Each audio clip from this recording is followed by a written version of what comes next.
Simhapuri FM బుల్లి కథలు బుజ్జాయి కథలు.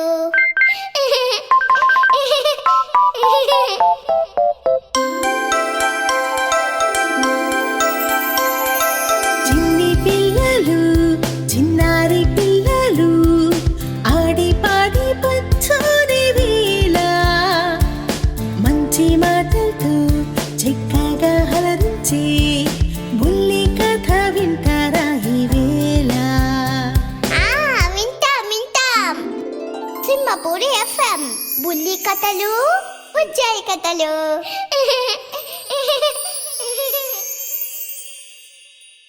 బుల్లి కథలు బుజ్జాయి కథలు శీర్షికన మిమ్మల్ని అలరించడానికి వచ్చేశాను మీ నందిని చైతన్య. మమ్మీ నేను అయ్యో నువ్వు కూడా చిన్ని తల్లి, మరి నీ పేరు చెప్పు. చింతలి ఏంజల్. మరి కథ విందామా?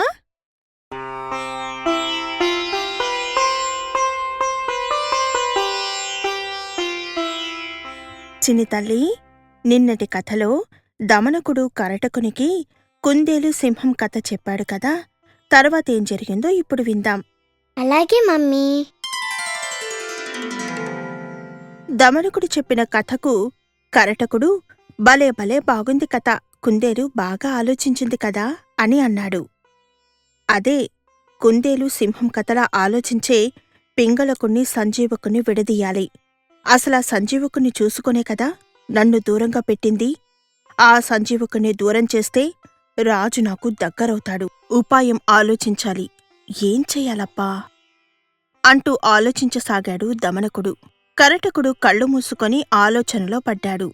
కాసేపటికి దమనకుడే ఉత్సాహంగా ఇలా అన్నాడు.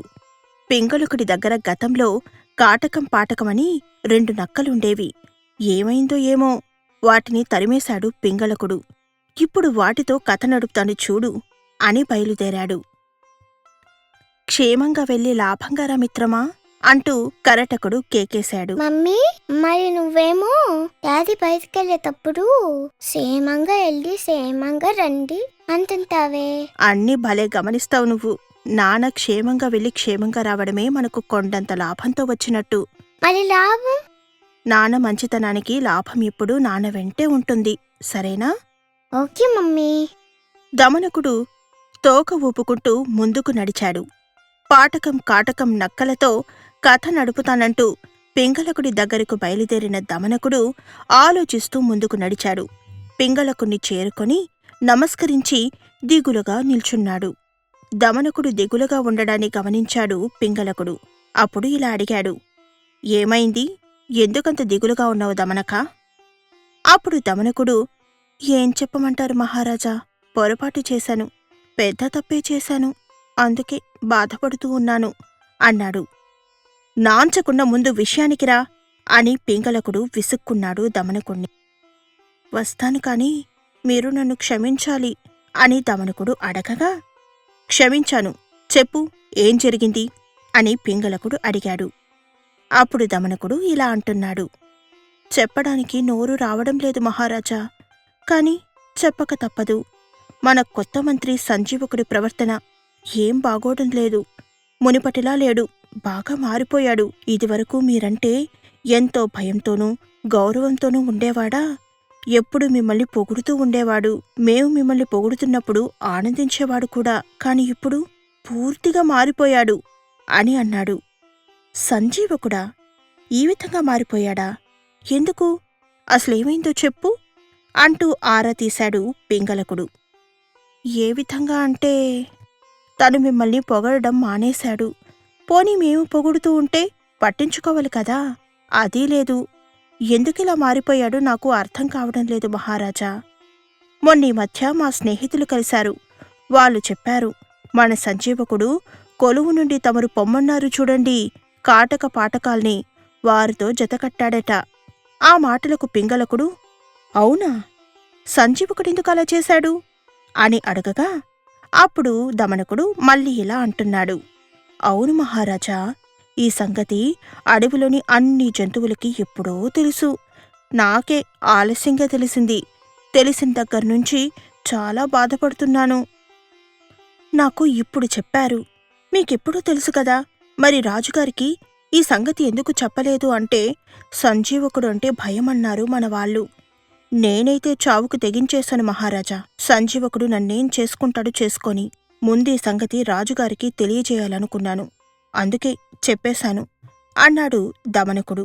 ఆలోచనలో పడ్డాడు పింగళకుడు.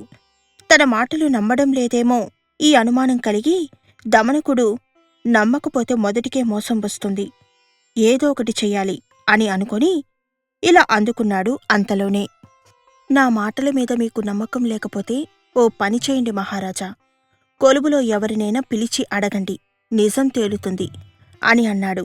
వారి మాటలు వింటూ పట్టించుకోనట్టుగా తిరుగుతున్న ఒక సేవకుణ్ణి కేకేశాడు పింగళకుడు. ఆ సేవకుడు, చెప్పండి ప్రభూ అని అనగానే, మన మంత్రులెవరైనా కాటక పాటకాలతో స్నేహం చేస్తున్నారా అని అడుగగా ఆ సేవకుడు అది అది అంటూ నీళ్లు నమలసాగాడు. భయపడకు, నిజం చెప్పు, కాటక పాటకాలతో కలిసి తిరుగుతున్నది ఎవరు? ఏదో ఒకటి చెప్పాలి, చెప్పకపోతే రాజుగారు వదిలిపెట్టేట్టు లేడు, వెన్నదే చెబితే పోతుందిలే అనుకున్నాడు సేవకుడు. అనుకొని ఇలా చెప్పాడు, మన సంజీవకుడు వారితో తిరుగుతున్నట్టుగా చెప్పుకుంటున్నారు ప్రభూ అని అనగానే దమనకుడు, విన్నారా అన్నట్టుగా పింగళకుని చూశాడు. పింగళకుడు కోపాన్ని అణుచుకుంటున్నట్టుగా కళ్ళు మూసుకొని కాసేపటికి కళ్ళు తెరిచాడు. కళ్ళు తెరిచి ఇలా అన్నాడు, సరే, నిన్నీ విషయం అడిగినట్టుగా ఎవ్వరికీ చెప్పకు, వెళ్ళిక్కడ్నుంచి అంటూ కసిరాడు పింగళకుడు. బతుకు జీవుడా అని ఆ సేవకుడు ఆ చుట్టుపక్కల ఎక్కడా కనిపించకుండా దూరంగా పారిపోయాడు.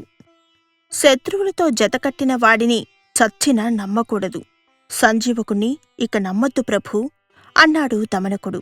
ఆ మాటలకు పింగళకుడు, నమ్మను, సరే, ఈ ప్రమాదం నుంచి ఎలా గట్టెక్కాలి, ముందా సంగతి ఆలోచించు అని అనగా, ఓ పని చేద్దాం ప్రభూ, ఎంతైనా సంజీవకుడు మన మంత్రి, తెలిసో తెలియకో పాపం తప్పు చేశాడు, క్షమించమని చెప్పను కాని శిక్షించడం మాత్రం వద్దు, జీవహింస మంచిది కాదు.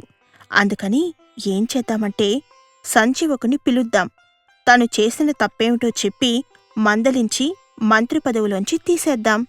ఏదిపోయినా బతకొచ్చుగాని పదవి పోతే బ్రతకడం కష్టం, ఆ కష్టంతో త్వరలోనే కన్నుమూస్తాడు అన్నాడు దమనకుడు.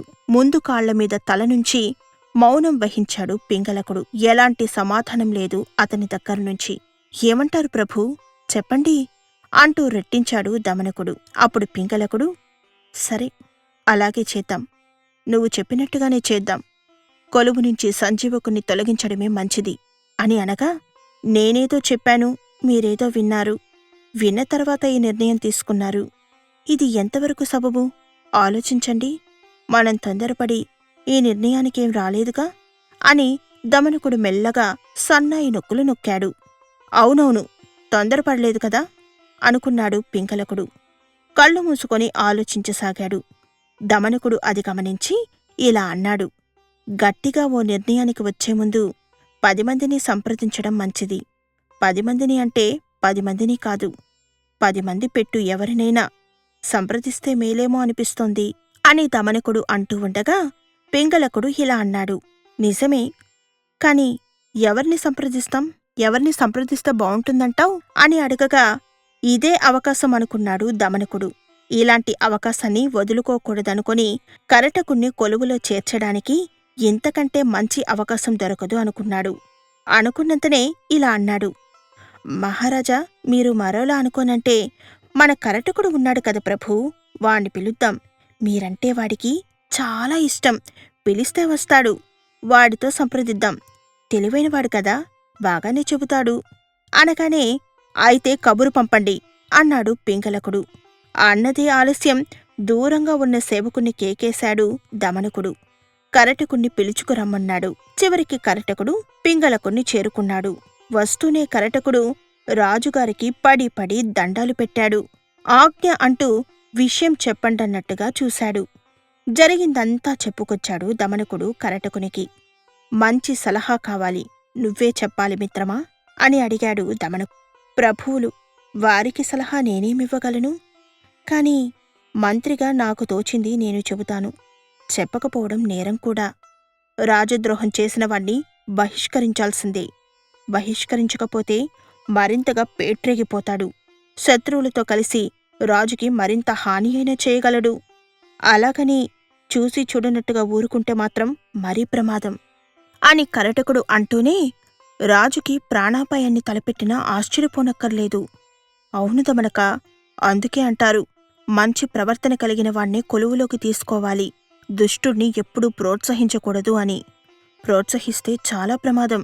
ఇందుకు ఉదాహరణగా నాకో కథ తెలుసు, అది చెబుతాను, మరి వింటారా అని కరటకుడు దమనకుణ్ణి అలాగే పింగళకుణ్ణి అడగగా వాళ్ళిరువురూ ముందు కథ చెప్పు అంటూ అడగగా కరటకుడు ఇలా కథను చెప్పసాగాడు. ఆ కథేంటో రేపు విందాం. అలాగే మమ్మీ.